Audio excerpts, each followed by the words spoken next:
نبی صلی اللہ علیہ وسلم نے فرمایا احب عباد اللہ الی اللہ احسنہم اخلاقا، کہ اللہ رب العزت کے بندوں میں سے اللہ تعالیٰ کا سب سے محبوب انسان وہ ہے احسنہم اخلاقا، جن کے اخلاق اچھے ہوں۔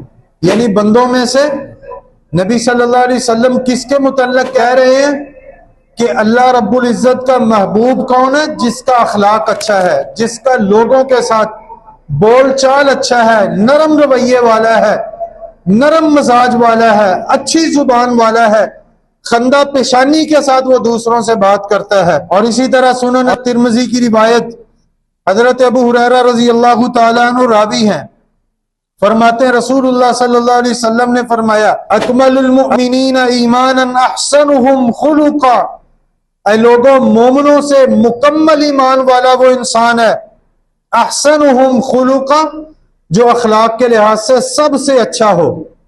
مکمل ایمان والا کس کو بولا ہے؟ جو اخلاق میں سب سے اچھا ہو۔ میرے نبی اس کو مکمل ایمان والا کہہ رہے ہیں۔ اور آگے پھر فرمایا وَخِيَارُكُمْ خِيَارُكُمْ لِأَهْلِ، اے لوگوں، تم میں سے بہتر انسان وہ ہے جو اپنے گھر بار والوں کے لیے بہتر ہو، جو اپنے بیوی بچوں کے لیے اچھا ہو، ان کے ساتھ اس بندے کا رویہ بھی اچھا ہے، بول چال بھی اچھا ہے، ان کے اوپر خرچ کرنا، ان کے سارے معاملات کے اندر اس بندے کے اندر نرمی ہے۔ میرے نبی فرماتے ہیں لوگوں میں سے سب سے اچھا بندہ یہ ہے جو اپنے گھر والوں کے لیے اچھا ہے۔